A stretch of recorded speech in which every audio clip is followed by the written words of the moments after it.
Lord. It's nice and warm in here. You're not out in a deer stand freezing your butt off, right?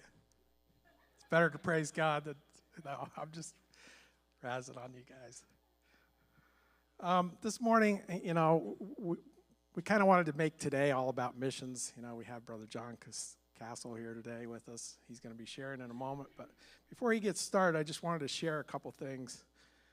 Some of the missions that we do support. Obviously, we support John and his African ministry there in Cameroon, and he's going to be moving soon to, what is it again? Central African Republic. So he'll tell you more about that in a moment. But we also support Grace International in Haiti, Dr. Joel and Doris June down there. And after he's done with his presentation, we'll give you a little bit of an update on that. And also a couple of our local ministries that we support. But I just wanted to mention a few things about missions, why missions is important. First, God's call to missions. God commands us to spread the gospel. Jesus instructs us in Matthew 28:19. What does he say? Go and make disciples of just the United States? Just North America? No, he says all nations, right? So, we need to honor his word. It says go and make disciples of all nations. So there's a call to missions. Number two, there's a need for missions. So there's an importance to reaching the lost. As we look in Romans 10:14 through 15, it states, how can they call on him to save them unless they believe in him? And how can they believe in him if they've never heard about him? How can they believe in him if they've never heard about him? So we need to get it out there. We need to, there's a need for missions. And third, what is the role of the church? So what is the role of the church regarding missions? The church is vital in supporting missions and missionaries. Acts 1:8 encourages us as believers to be witnesses to the ends of the earth. Amen? So the role of the church, and what is our personal involvement? What's some ways we can personally be involved? First, we can give them prayer support. These guys are way out there somewhere. They need to be lifted up in prayer, amen? Second is a big one. We can give. We can give out of the abundance that God has blessed us with to help them in their mission. Third, sometimes we can actually even go. Sometimes God calls different people to go. Sometimes he calls people on a little short-term missions. I think it'd be great if we would be able to organize a trip where we could take a bunch and go. I think everybody that's a Christian should go at least one time to a foreign country. That's my opinion. I'm not saying you have to go, but John says you're invited. Anybody want to go to Africa? I think it'd be an awesome trip. Amen. I went to Haiti one time on a mission trip with a group, and it was a really life-changing experience for me. I mean, it's just the things you experience, the poorness you see, and it just changes your perspective. So I highly encourage it if you get the opportunity at some point. I want to leave you with a couple of scriptures before we bring Brother John up. Isaiah 6:8, it says, then I heard the Lord asking, whom should I send as a messenger to this people? Who will go for us? I said, here I am, send me. So here I am, send me. That should be all of our attitude, right? Here I am, send me. And the last scripture I want to leave you with was Proverbs 19:17. Whoever is generous to the poor lends to the Lord, and he will repay him for his deed. Whoever is generous to the poor lends to the Lord, and he will repay him for his deed. So as we give unto the Lord and give into these missions, he's going to repay us for that. So, amen? That was the shortest sermon I've ever given, so. You're blessed, amen? I just want to introduce Brother John this morning. How many of you know Brother Jon Cassel? Put your hands up high. I want him to see how many of you guys don't know him or have never heard him. So, okay. It's a little more than half, probably, I would say, that doesn't know who he is. Jon is from Africa, he said, from the country of Cameroon, and he's going to be moving to the country that's right next to it. Could we go ahead and put that PowerPoint up for the Africa ministry? We're just going to let this roll in the background as he talks. Nope, not that one, the other one. Doesn't quite look like him.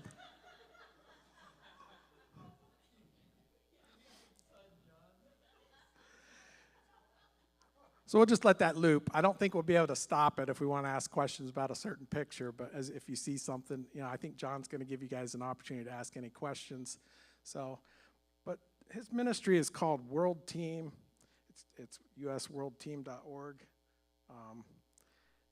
And I'll let him explain a lot about that. I think there's a lot of things that he covers that I'll probably miss, so I'll let him explain that to you. But could we have you come on up, Brother Jon, and give him a hand as he comes, and I'll let him explain a little bit more about in detail. All right, thank you. And then we may come and ask him some questions. Sure, thank you, Pastor. Well, if they're going to run the scroll up here while I speak, if you see any picture in particular that you want to ask a question about, during my presentation, and this is just off the cuff, if you have a question, you put your hand up. Don't wait till the end and you've forgotten, or I'm off to another subject or whatever.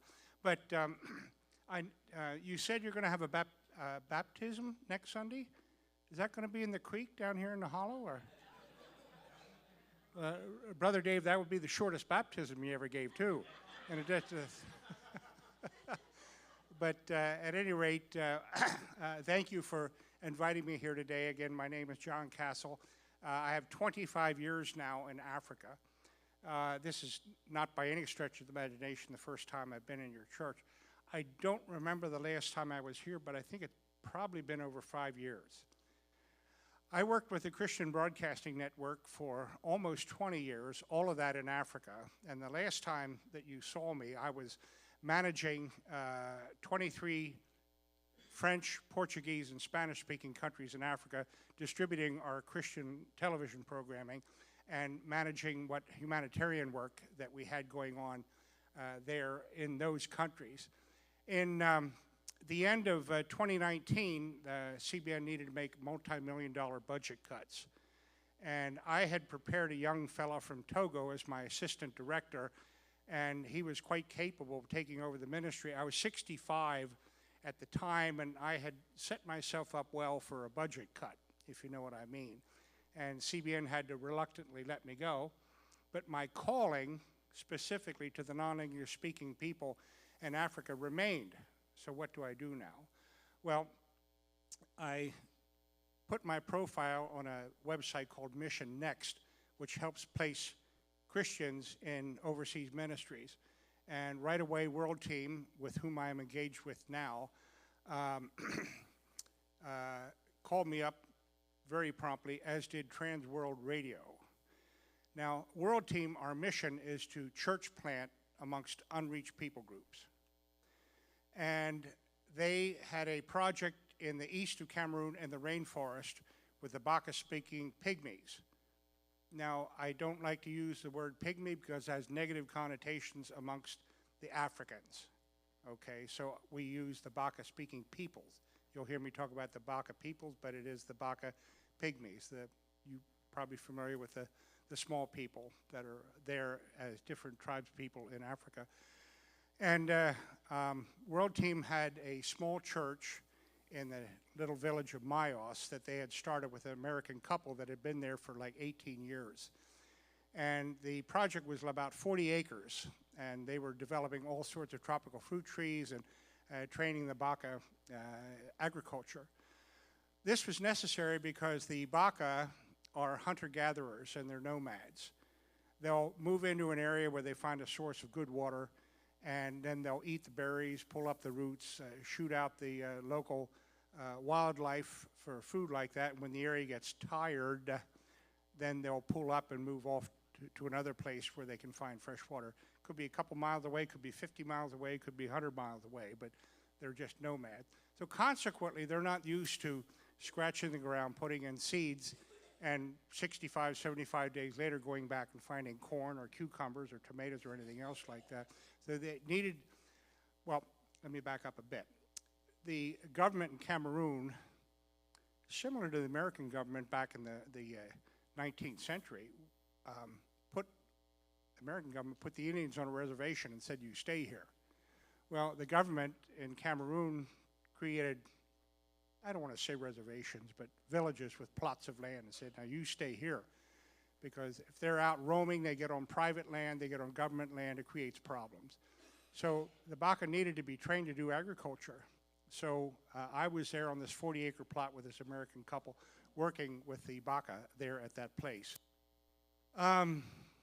That, of course, working with the local church. The pastor there, Pastor Nestor, he can read and speak French, which is rather unusual for a Baka to be able to read French. There are other tribes around them, like Bantu people, that are normal-sized Africans, for lack of a better term. And, of course, they are conversing in French with the Baka. So most Baka men have somewhat of a command of French. Now, I don't speak Baka, so I'm always communicating in French, but the fellow that runs the farm plus the pastor are quite fluent in French, so that's not a problem. When I posted my profile after I was released by CBN, Transworld Radio also called me. They have 330 acres in Benin, which, if you know where Nigeria is, it's next to, lies just west of Nigeria.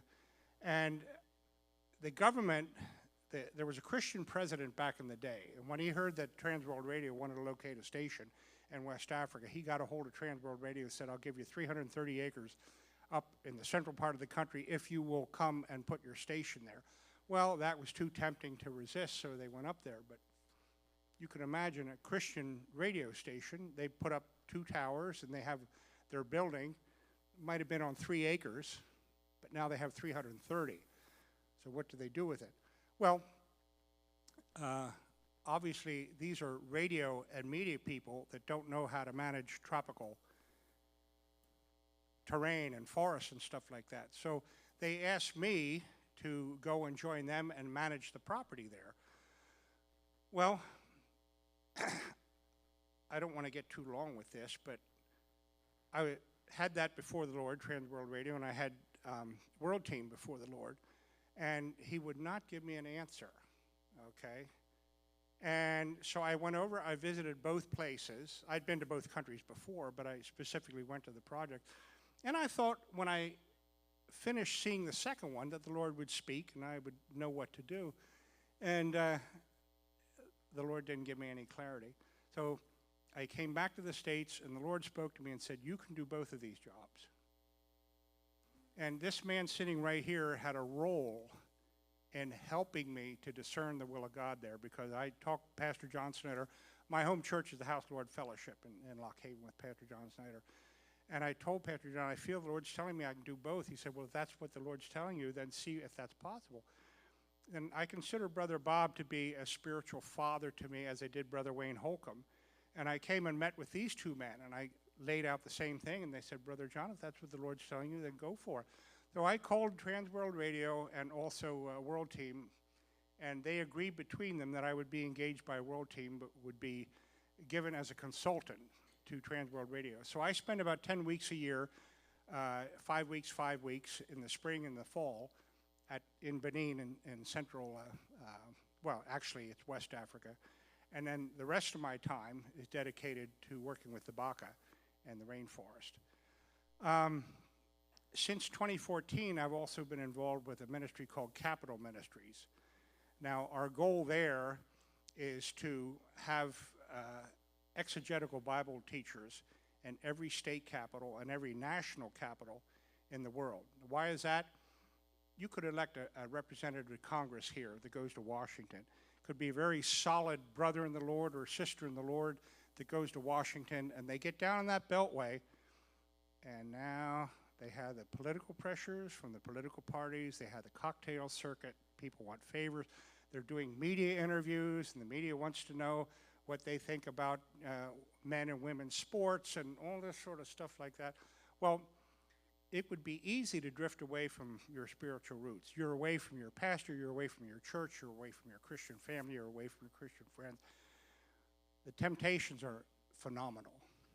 Well, if we can have a good, solid Bible teacher in every capital of the world, why the Christian legislators can get together once a week while the Parliament, Congress, National Assembly is in session and have a solid Bible study. They can pray together, they can fellowship, and they can be discipled and brought to spiritual maturity so that when the political winds blow, they will stand solidly on biblical principles and vote righteously, not just any sort of way. We know Edmund Burke said that all that evil needs to triumph is for good people to do nothing. I don't want to spend too much time on this, but I can go to any large church in America. You go on the back wall, they have the bulletin board. Tom is in Ghana, Sarah is in Brazil, Bill is in Mongolia, and you can see there's children's ministry, men's ministry, ladies' ministry, the hospital ministry, the prison ministry. Is the church doing anything with local government leaders to reach them and disciple them? I like to say that our government leaders and political leaders are one of the largest unreached people groups. So why aren't we doing something to reach the mayor and the police chief and others like that and encourage them if they're Christians? They have plenty of pushing and pulling as well. So that's Capital Ministry. I am the assistant to the international director for Capital Ministries. I also was the Africa director from the beginning in 2014, but I'm now the assistant to the Africa director because the president, Ralph Drawlinger, absolutely insisted that I work at the international level as well. He wanted me to be the international director. I said no. I said my calling is to Africa. But he said, well, could you assist the international director? Well, it is. So you don't want to get out of your lane. When the Lord has a calling for you, you don't want to, well, you know, let's try this too. So at any rate,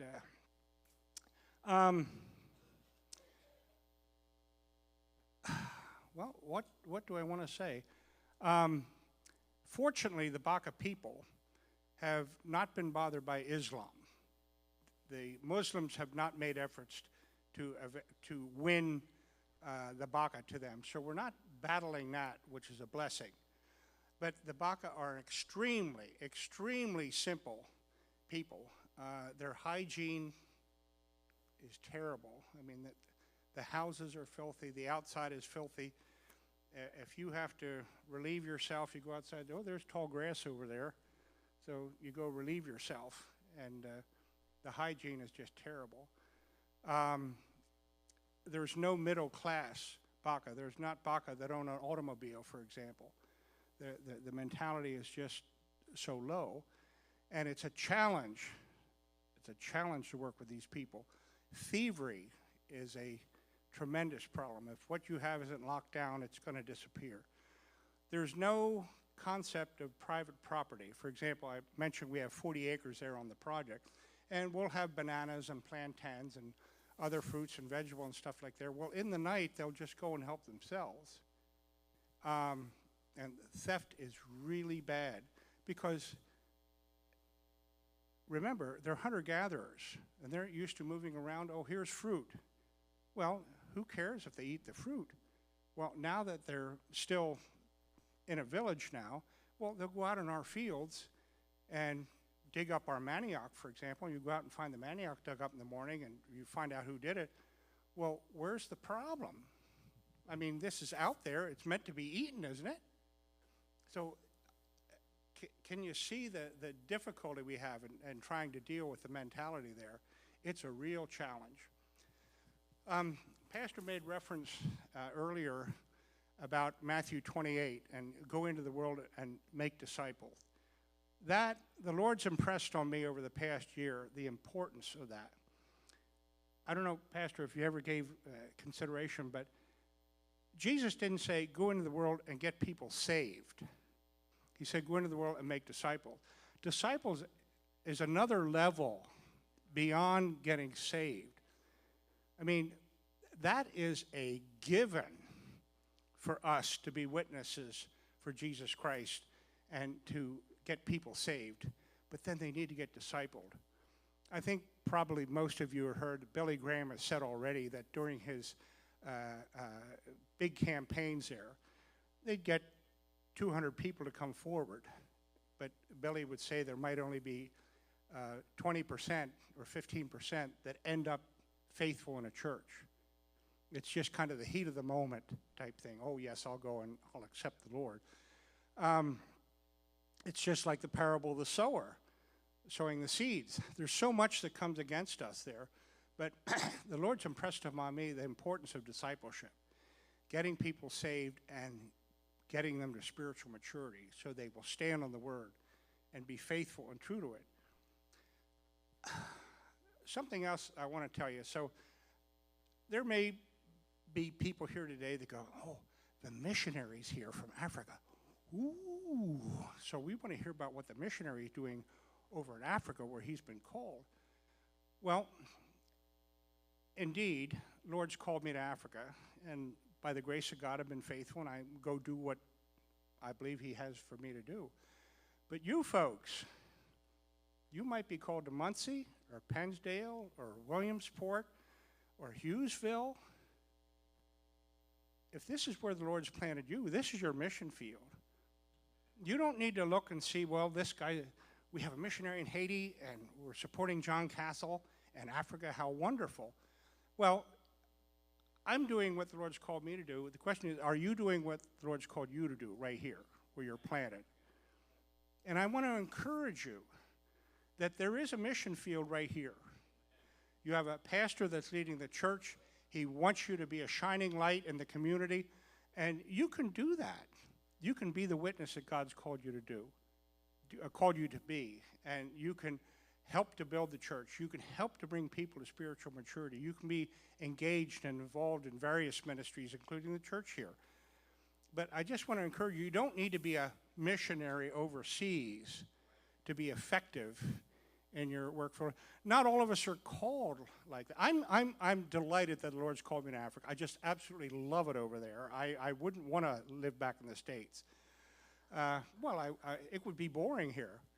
So I kid you not. You know, you go over here. Here's the light switch. Okay, you come over, turn the light switch. The lights come on. You go out and get in your car. You turn the key. What happens? The car starts, and away you go.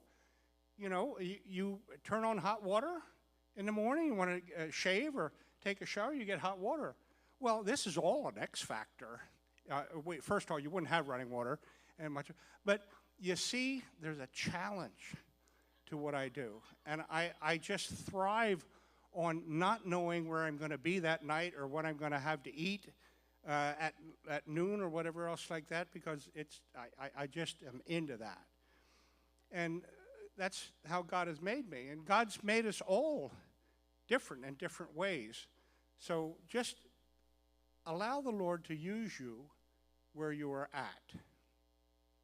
So anybody have any questions or... brother, oh, I didn't say this. When I left Lock Haven in 2004 to go over and work with CBN to manage the French, Portuguese, and Spanish-speaking countries for the ministry.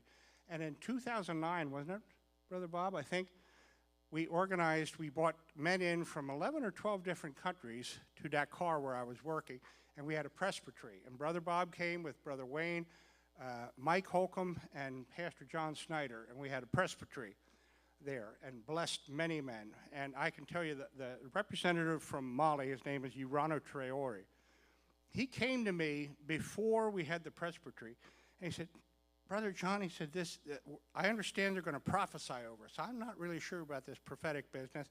He said, but I'll sit in and see what is said and how this goes. So he sat in, and he came to me afterwards during the same conference and said, well, he said, I didn't hear anything that was out of line. We'll see how like a year or two later, you don't know this, he calls me up and says, Brother John, this prophecy was right on. It was right on for me. And Brother Bob, thank you for coming. You blessed a lot of men. And of course, the spiritual aspect is what we're after. I'm not over there to just teach them agriculture so they can feed themselves. We want to see them get saved, discipled, and we want to see these brothers and sisters in heaven with us. And that's the bottom line right there. And I just praise the Lord that I have this opportunity to do that. Did you have a question or? Oh, which one do you want? The one where the military guys you were going. Okay, that probably one of my best African stories. He wants that. CBN had sent me over to run a very large farm. It was 16,000 acres. I was able to get about 2,500 acres under plow, and they sent over a lot of big farm machinery, 13 tractors, 3 combines, a lot of equipment, trucks, seeds, supplies, fertilizer, stuff like that, because Pat Robertson had cut a deal with the president, who was allowing the Christian Broadcasting Network major time on the national television station and the radios. So this was kind of the back scratching that was done, and then the president said, could you send somebody over with equipment and start up one of the abandoned presidential farms? So I went over there. This was 93 when I started with CBN. And then President Mobutu was the president at the time, and he was a rather corrupt individual, was making a lot of money and not putting anything back in the country. And they started a rebellion with the Rwandan refugee crisis. You might remember that from 1994. That was way over in the eastern part of the country. And Laurent Kabila with his rebels started the rebellion over there. Well, it's well over 1,000 miles to the capital in the western part of the country, Kinshasa, so it took Kabila a long time to get across the country. But after he'd taken over about half of the country, the handwriting was on the wall that the Mobutu government was not going to stand. And since I was there with the farm and the equipment at the invitation of Mobutu, probably not wise for me to be there when the rebels show up. So CBN decided to sell off the equipment and button up and get me out of there. Well, there was several Congolese men that were principals in the Mercedes-Benz dealership in Kinshasa. And one of the fellows had a large property up in the village where he was born, up in Bandundu in the northern part of the country. And he heard that we had this equipment for sale, so he asked me to come in, and I had pictures, and I showed him the tractors and the combine, equipment like that. So he chose several things and came out to see what we had on the farm there. And he bought a couple tractors, corn planter, offset disc, combine, grain wagons, things of that nature. And the deal was I was to go up with the equipment and show the men how to plant corn. And if Kabila had not come that far by the time of harvest, that I was also supposed to go up and show him how to run the combine and harvest the corn. Well, as I said, this fellow was a principal in the Mercedes-Benz dealership, and it's very common in Africa for African merchants to go up into Europe where they'll have army surplus sales. The Swiss army be getting rid of a fleet of trucks and jeeps and ambulances, and the German army does it, the Belgian army does the same. And you can go up there, and let's say the Belgian army is having an army surplus. They'll have a lot of 72 jeeps. 48 of them are running. A dozen of them have been in a serious accident. There's several of them that don't run at all. And you buy the lot, and you have like 72 hours to get everything off the lot. You don't just, oh, well, this thing's had been in an accident, we're going to leave it. No, no. It's all off the lot. And that's all loaded in the ship and taken down. And, of course, the stuff that's been in an accident, they strip for parts and use that for the other. And so this fella had bought a bunch of camouflage Mercedes Jeeps. Now, keep in mind the camouflage. Well, time came to plant corn. Okay, so he said, well, John, he said, I'm going to send my driver. He said, we're going to send you up to Bandundu, and you spend a week up there with the guys and get corn planted for me. Well, that was part of the deal. So I jump in the Jeep, we go up there, and on the way back, you need to understand the driver is, it was a Jeep with kind of like a station wagon, had seats in the back. And the driver's picking up anybody and everybody along the road that's willing to pay a little something, because that goes right here, and of course the boss knows nothing about this. Well, that's standard procedure in Africa. It didn't bother me, as long as we're not 5 in the cab like that. So he has the back absolutely full of people. Now, I had mentioned that Kabila had taken over half the country, and the western part of the country were expecting Kabila to show up at any day. Tensions were very, very high. People didn't know what to expect when Kabila came in. So we're on this little dirt road. We're on our way back to Kinshasa, and there's a little palm frond lean-to up against a couple trees there, and out comes 6 Congolese soldiers with AK-47s or what automatic, and they came out across the road like that and stopped us. It's a checkpoint. And they come up and they start talking to the driver in Lingala, and then they come over to my side, and of course the wind is down, it's hot, you don't have the windows up. Well, who are you? I said, well, I'm Jon Cassel. What are you doing here? And I said, well, we had a farm there, and I said, we've sold the farm. And they said, no, you're a mercenary sent by Laurent Kabila to spy on the land here. I'm in a camouflage Jeep, for Pete's sake, you know. And they told the people in the back, everybody out, go over under that tree and stay under that tree. So the driver and everybody else gets out, and I stay on the truck. And they said, we know you're a mercenary. And I showed them my passport. They said, we don't care about what your passport says. Mercenaries can get a passport from any country, have something made up. We know you're a mercenary, and we're going to show you what the Congolese army does to those that come and fight in the name of Kabila. They said, we're going to take you out of the truck. We're going to shoot you dead on sight here, right here. And they said, we're going to lay your body in the middle of the road, and we're not going to allow any of your Congolese friends or any of your American friends to come and take your body. We're going to have the birds come and eat it, the dogs, the wild animals, whatever. We're going to make you an example of what the Congolese army does to people that come to fight against the Congolese army. I said, no. I said, hang on. I said, no, that's not the case. And of course, the driver didn't really know me to be able to confirm that, okay? So they said, step out of the truck. So I stepped out. They said, now out here in the middle of the road. So I came out in the middle, and the 6 men got around me, and they leveled their AK-47s at me. Now, we had stopped the farming operation a month or 2 prior because we're buttoning up to get out.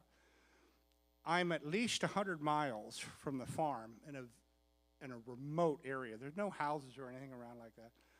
And the guys had their guns aimed at me, and I hear, Mr. Jon, Mr. Jon. That's what they called me over there. And here, one of my old employees from the farm is walking towards us, 100 miles away from the farm. There's no way, shape, or form that he should have been there. And I looked, and I couldn't believe my eyes. And he saw me surrounded by the soldiers, so he comes running up, and he's talking in Lingala, and the soldiers, and he's explaining to them who I was, and that I had told the truth, like that. And one of the soldiers went back over to the little lean-to, and then a second one, and the third one, until the 4 had gone back, and there were 2 there, and they kept poking me in the chest with the ends of their AK-47, and they said, well, it looks like your story's checked out. Now, because they were talking Lingala, the people under the tree that were in the back of the van, they heard this too, and they understood that I was telling the truth. And they came out from under the tree, let him go, let him go, let him go. Now, of course, they had nothing to fear because these guys had guns. They could have shot him all dead. But let him go, let him go, let him go, like that. And the 2 soldiers, finally, they said, okay, your story checks out. So we're going to let you go. You get back in that Jeep. And they said, and if you ever come back, you'll be shot on sight. I said, it's a deal. And so we got in the Jeep and left. So you happy now? I have a lot of stories, so at any rate. Anybody have a question about the ministry or anything related? This here, that's in Benin, that car there. They're the world-class car loaders. You'll see absolutely unbelievable stuff. The fellow that runs the station already, they have toll booths where you pay like $1 toll every 60 miles or something, and they'll have a little speed bump, and then 2 little speed bumps, and then 3 little speed bumps to make sure you slow down for the, well, they had a loaded car like that once. Garth was behind it, a gross load like that, and went over a speed bump, and the whole thing collapsed down. So they had to get whatever, and pry open the door and get the driver and the people out because it just collapsed on it, though. Oh, yes, yes, yes. I had mentioned that I'm working with an American couple on 40 acres. Across the border in the Central African Republic, about 7 hours away over horrible roads, is a project that was started by the Covenant Church in America back probably in the 70s, and they built some substantial buildings. They have 2 nice homes there. They built a chapel, which has shown up here on the picture once or twice. They built a couple little dormitories so people could come in for a week or 10 days, 2 weeks of seminars and stuff like that. They have a small office building. They have a garage. They have a carpentry shop. They have a slab of concrete where you can dry the cocoa beans and coffee that they harvest there. They have a warehouse. It's really a nice setup. But the last missionary left in 2020 because the Central African Republic is not a safe place to be. The central government's gotten friendly with the Russians, and now the Wagner Group is training the military there.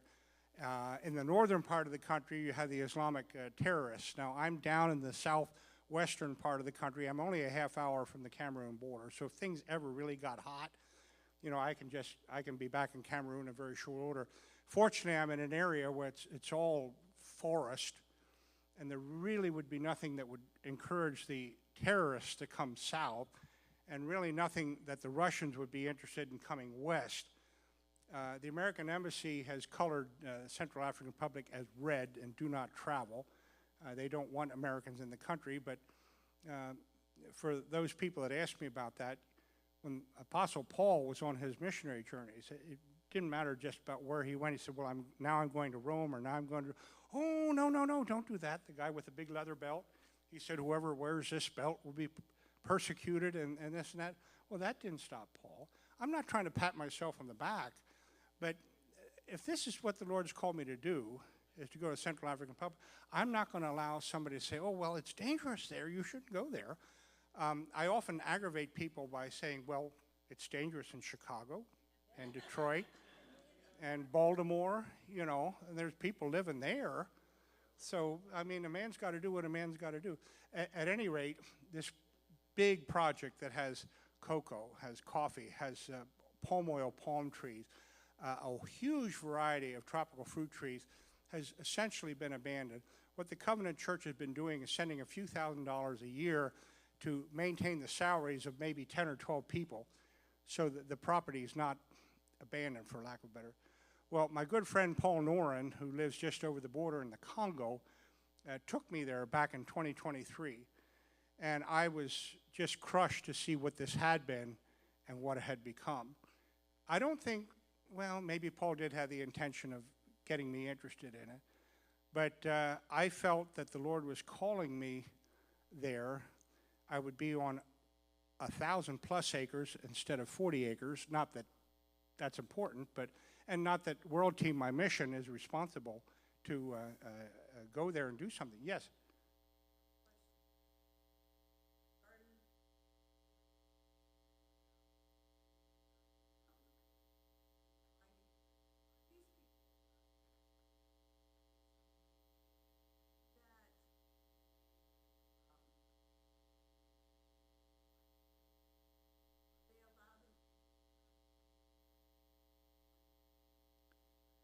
Well, the question is, are the nomads, the Baka, allowed to go out and scavenge food in the forest?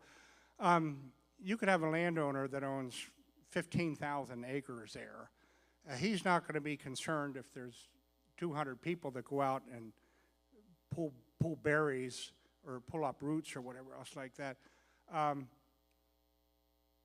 The people in Cameroon don't have an American mentality. I'll get to you, sir. I'll use this example. You have a nice home, and maybe on 2 acres, okay? In the backyard, you have a swing set and a seesaw for the children or the grandchildren. In the back corner, you have a little garden, and you have nice watermelons in there. They're getting ripe, okay? Well, you come home one day, and you go out there, and the neighborhood kids have pulled all the ripe watermelons out. They bought them out of the swing set. They smashed them on the ground, and half the kids are on the swing set and the seesaws while the other ones sit on the ground eating your watermelon. You'd go off the deep end. Okay, you go, what in the world is this? What are you doing, you know? And let's say you recognize a couple of the kids from being from some family. Well, you go to the parents, you go, your kids came, they ate my watermelon, they smashed it and left it, it's a mess. I have to go clean that up, and I left my watermelon. Well, is there a problem? The parents. Well, aren't the watermelons to be eaten? Isn't the playground equipment, your swings, and isn't that for children? And there's no discipline amongst Baka children. They just do what they want, and the parents don't know any better. I hate to say that, but that's the reality. Sir, you had a question.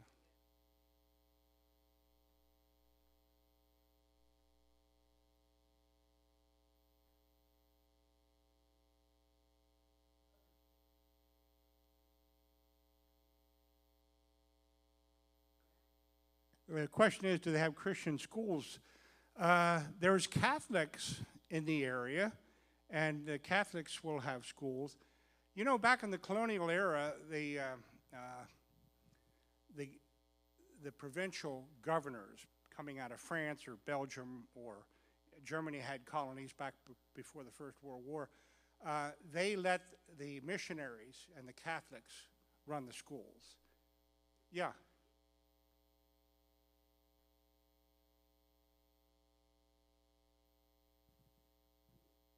Well, there are a lot of denominations. The Methodists had schools, the Presbyterian, the Baptists.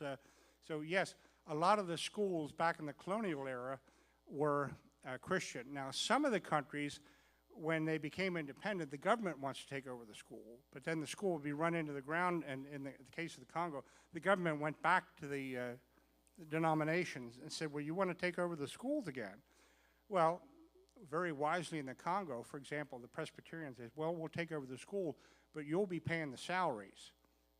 So now they have the government involved financially, but it's the denominations that are running the schools and giving a Christian education.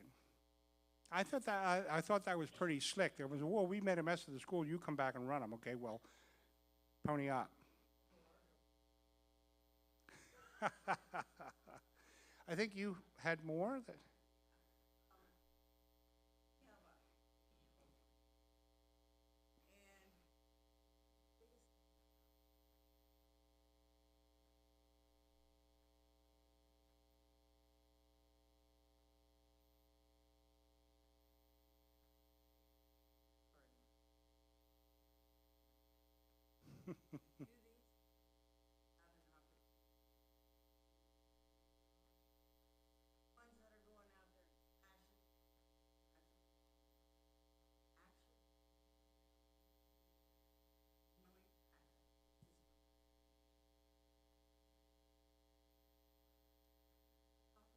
Well, the question is, she has a grandson that is thrilled that he has a little garden plot and can grow things, and she's asking if the Baka can do that. Yes, they could, but whatever they grow would likely be stolen before it's... well, you can have fruit. I don't care if it's guava or jackfruit or what it is, and it'll grow on a tree. And before it's ripe, the kids will go and take it, because if I don't get it today, somebody else will get it before I come back. So we've all probably tasted a green peach or green pear. It's kind of, but that's better than no peach or no pear for them. I know that's very discouraging, but that's the fact of life over there. I mean, fruit doesn't even hardly get ripe and it's stolen and eaten. At least they're getting something to eat. But, you know, we want a ripe peach. We want a ripe pear. But, you know, yeah.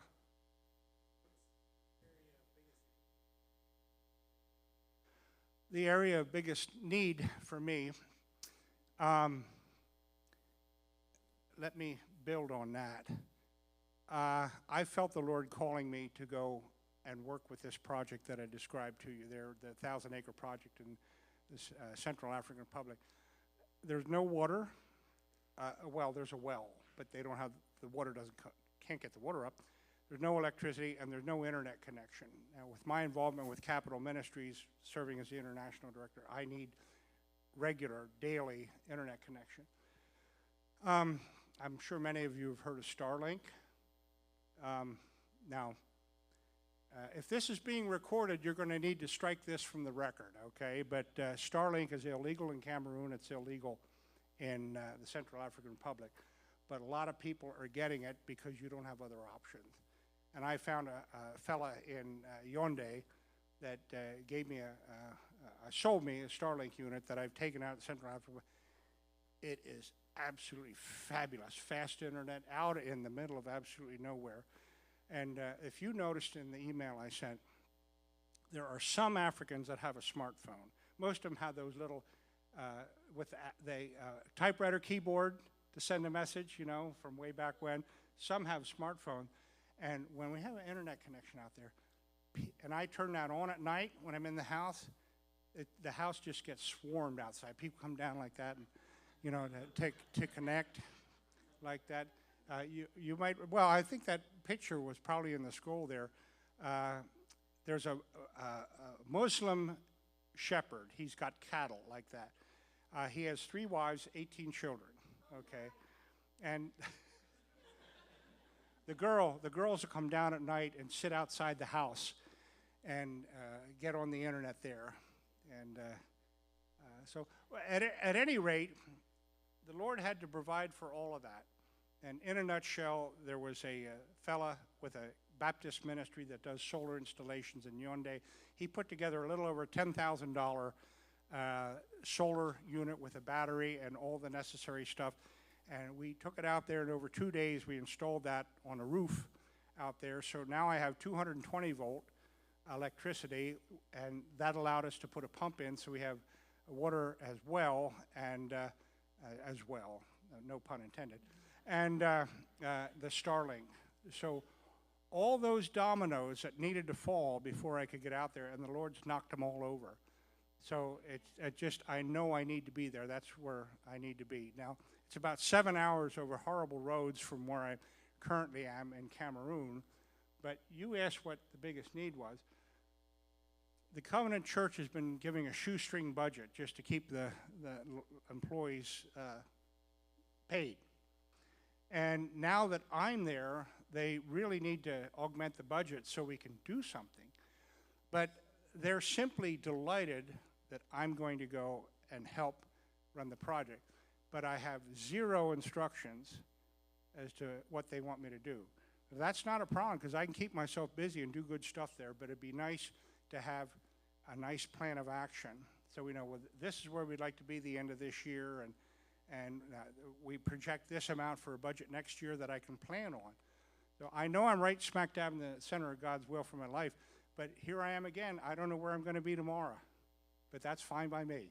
But that would be a prayer request. So anything else? Yeah.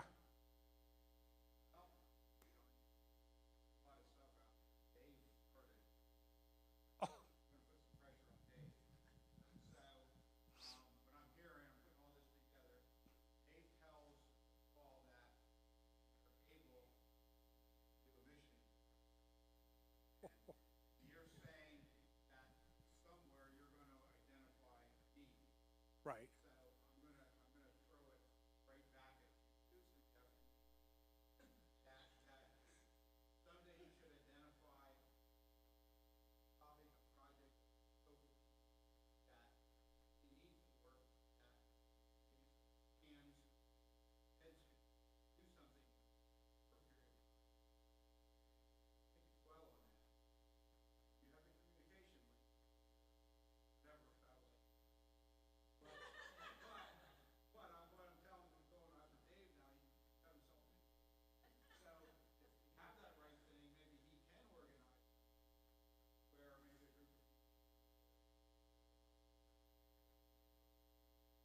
Well, I mean, you'd be welcome to come to Cameroon. I wouldn't suggest coming to Central African Republic. The American Embassy really doesn't want. You could, anybody who wants to come could get a visa, okay, but it's a dangerous area. It's a dangerous area. I don't want to say I'd be hesitant to have somebody come and visit, but if anything happened, you know, how would you feel if you get people over there and next thing the Russians show up?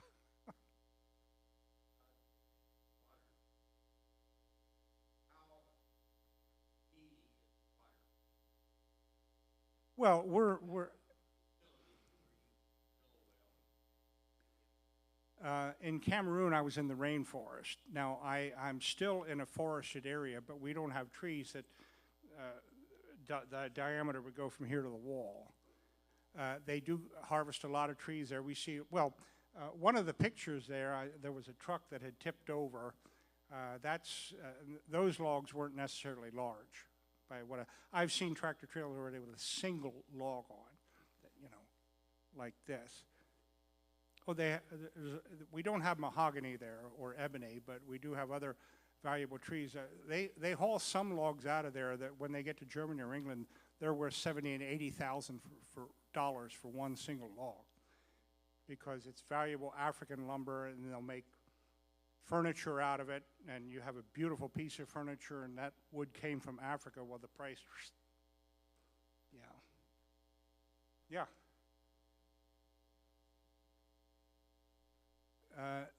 Not the CBN one. Well, yeah, World Team. Yeah. I have 3 email addresses, so yeah. The main religion, Cameroon, just like in Nigeria, the southern part would be primarily Christian, and the northern part would be primarily Muslim. Central African Republic would be more Christian than Muslim. So across that lateral area in Africa, I'd say probably pushing 60% Christianity and 35% Muslim. You understand, on the Africa map, when religion, quote unquote, came to Africa, Islam came in through Egypt, went across North Africa, and then came down through the desert. Christianity came in with missionaries coming all along the coast and then went in. So, of course, there was no Islam down south, so the Christians came up from the south, the Muslims came down to the north. So the base of the Sahara Desert is kind of the dividing line between majority Islam and majority Christian.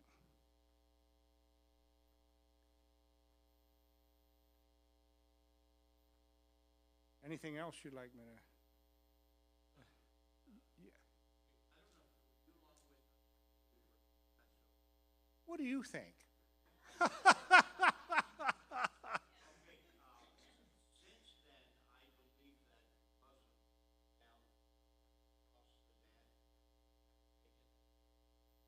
Well, there are, we don't have any radical Christians that are taking ground. We do have radical Muslims that want to get rid of the infidels, and of course anybody that's not a Muslim is an infidel, Christian or animist or you name it. And they're interested in getting rid of them. Yes, they've had a coup in Burkina Faso, and they're very friendly to Islamic elements. Now, they've had a coup in Mali, and which is neighboring Burkina Faso, and a coup in Niger. And now all 3 of these countries, they want to withdraw from what we call the Francophonie, where we all have a common currency. And they want to have their own currency amongst those 3 countries, which would be an economic disaster, because the currency we're using now in Cameroon and Central Africa is tied to the euro, so it doesn't inflate. But you take some African banana republic, and they say, well, we're going to have our own currency, and then inflation just... You want a quick inflation story? When I was in the Congo, we had what was called the Zaire. That was a unit of currency. And when Mobutu created the Zaire, he wanted it to be the most valuable currency on earth. So 1 Zaire was worth $4 US, okay? Not only did they have pennies, but they had another unit of currency that was thousands of Zaires. Well, it wasn't tied to anything, so inflation ran away with it. It got up to the point where 290 million Zaires to the dollar, from $1 to $4 to 290 million. So there was just too many zeros to do calculations on it. So they decided to knock off six zeros, okay? And they came out with the new Zaire. Well, they announced the value of the new Zaire in advance, okay? Then they sent the order up to the printing company in Germany, and Germany sent down, I don't know how many 40-foot containers full of bills that then had to be distributed to the 9 regional banks in Zaire, and then they would announce a date that you could go in and exchange your money like that. But they had already announced what the exchange rate was. So they printed a 50 new Zaire bill and 100, and then 200 and 500 and 1,000 and like a 10,000 or whatever. Then they placed the order in Germany. It took a couple of months to produce all of this, put it in a container, then it has to come down to Kinshasa, then they have to get it up to the interior. By the time they were ready to distribute the new bills, the 50 and the 100 bill, they didn't even bother to distribute because they were worthless. So you could go out on the street in Kinshasa and buy shrink-wrapped, brand spanking new 50 and 100 Zaire bills as paperweights or memento, put on your coffee table. Oh, what's that? Oh, well, that's a stack of brand new 50 Zaire bills. It's just incredible. Why they didn't wait until it was all distributed and then announce the exchange rate? They could have used the bills. But there's not. You had a question. Oh, well, from Zaire, I speak a little bit of Chuluba. People would say I'm fluent in French, and I'm working on my English. So.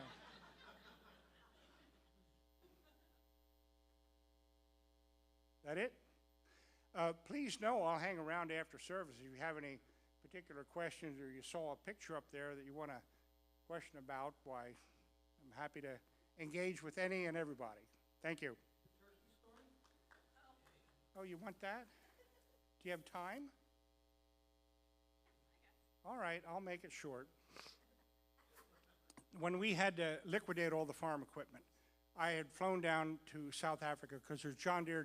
Most of the equipment was John Deere. There were John Deere dealers down there that had large equipment because they have some serious farms in South Africa. And I thought, well, we could always get it on a ship in Matadi and ship it down to Durban if these guys. So I went down there, and we have a CBN representative in Johannesburg, Keith Strugnall, that very good friend, even to this day, we're friends. And so I went down, I visited some of the John Deere dealers, showed them pictures, we negotiated, and then I'm ready to go back to Kinshasa. This is the beginning of November of 1996, okay? And Sylvia Turner, who's an Assembly of God missionary in Kinshasa, she emailed me, she said, John, do they have frozen turkeys down there? Could you bring back some frozen turkeys for our missionary Thanksgiving that we have all together, all the American missionaries get together? I said, well, I don't know, I can go look. So Keith and I went out, and we went to a grocery store. Sure enough, they had these big, nice frozen turkeys from Virginia, of all places. And so I told Sylvia, I said, yes, they do have, well, can you bring 3 back? Well, I didn't have a cooler or anything like that, but I had an old trunk. And I thought, well, you know, you're going to be, 25 or 30,000 feet up, and the hold is not warm. It's generally cold. So we got some newspaper and crumpled up some newspaper, put it in 3 turkeys, put it in, closed her up, and I checked in at the airport, and off we go to Kinshasa.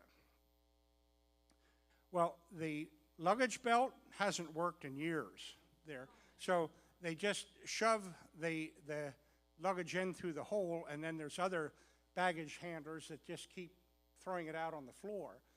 Well, the suitcase with my clothing came out, and the turkeys didn't come out. And I'm waiting and waiting, and I asked the South African Airways agent, I said, well, they said, well, you just have to wait. And I look and hear the planes taxiing out to go to Accra, the capital of Ghana. And I said, well, where's the turkeys? And they said, well, we don't know. So they go in, and I guess they got on the computer or something, and they found out that they had been loaded in Johannesburg. Both my suitcase and the other one with the turkeys had been loaded.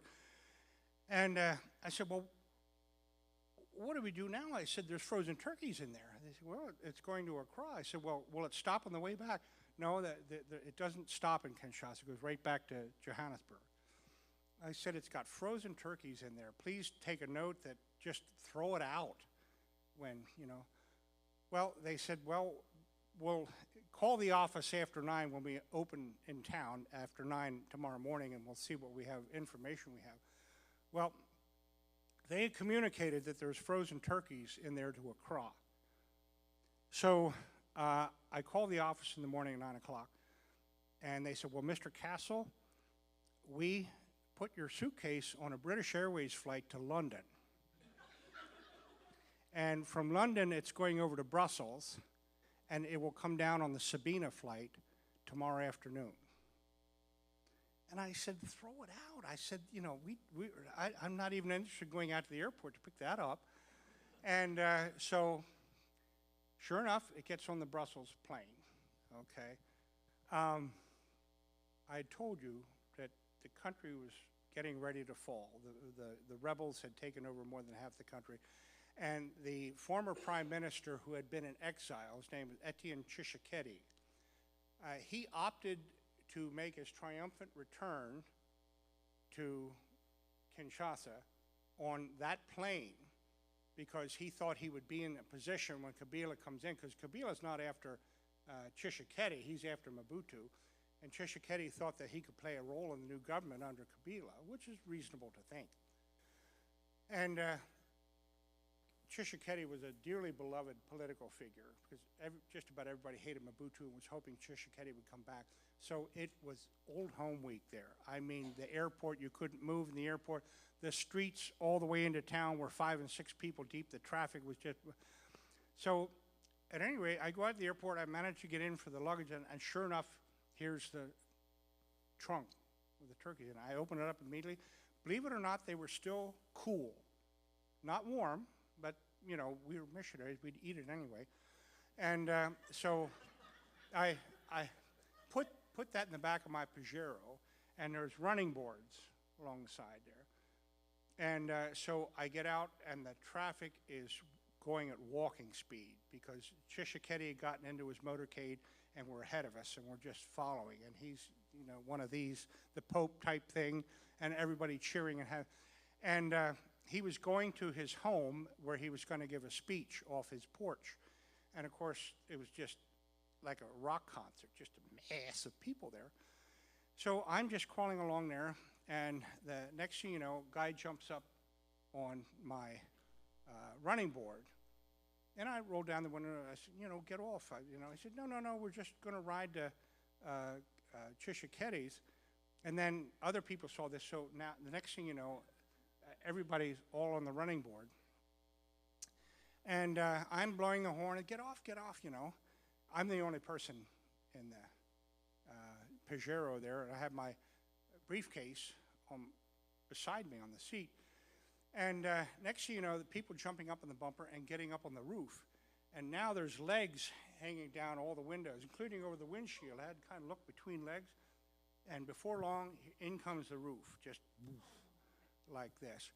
And other toughs came from, and they took the rear view mirrors and just ripped them off. And somebody wanted the antenna, so snap off the antennas. I lost my rear view mirrors, the antenna, the roof's caved in. And we got to the point where you would turn and go into Tshisekedi's. And fortunately, I was going straight. And I told the guys, I said, look, I'm going straight. You guys can find out.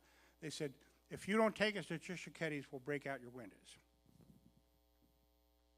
Okay, so now we go into Tshisekedi's. And there were a couple of guys along the road that saw that I was distressed, okay? And there was a 4x4 that might have been 6 or 7 feet long laying by the road. And these guys picked this up on their shoulder. They came up like this right to my window. And they said, you give us all your money or we'll break in your window and take it. So I got out my briefcase, got out my money bag there, and of course, all you saw was faces in all the windows. Everybody wants to see the money come out. So I took my money and put it out the window like this. I had a winch on the front of the Pajero. One of the guys ran the winch out, took it over, and tied it off on a utility pole, so I could not move. So then they had 4 or 5 guys get on the driver's side of the car and start this, and the car's boom, boom. And they got it up to where a couple more bounces, they would have rolled it over. And there's a black new Mercedes behind me, and a big Congolese man in a dark suit got out, and he barked at him, "What's going on here?" You know? And the guy stops, "Get out of here!" You know? He comes up to the window, and he taps on the window, and I knew this guy wasn't bad news. I rolled down the window. He said, "What's going on here?" I said, "I've just been hijacked with these guys, and they're attacking me. You saw they just about rolled me over." And he said, "Now they got me cabled." He goes, "Oh my gosh." I motioned to his driver. The driver came uncabled, ran the cable back in. And a fellow says, "Now let me in front of you." And he said, "I'll get you out of this." I said, "Well, please tell me your name." He said, No, my name's not important. And, well, thank you, but let me have your name. I can probably, not important. So I said, "Well, I'll get the license number." I looked in the rearview mirror. There's no license number, no license plate on the front of the car, which they have. So I let him around me, and there's no license number on the back of the car either. So I stayed right up in his bumper, and we went through traffic till we got past Kabila's house. Then he took off fast, and I stayed right up in his bumper because I wanted to follow him and thank him. Well, he took off like a shot. Now, he had told me when he puts his hand out the window like this, that means we're out of danger and I'm free to go. And out comes his hand. He's in the passenger seat, and they floored it, and they were off like a shot. And I was out of there. I do not know who that was, and of course, there's no license plate in the car. I do believe that was an angel. Amen. That God sent. That just wasn't happenstance, that some guy, when that car is ready to be rolled over like that, to show up like that. So, what's that?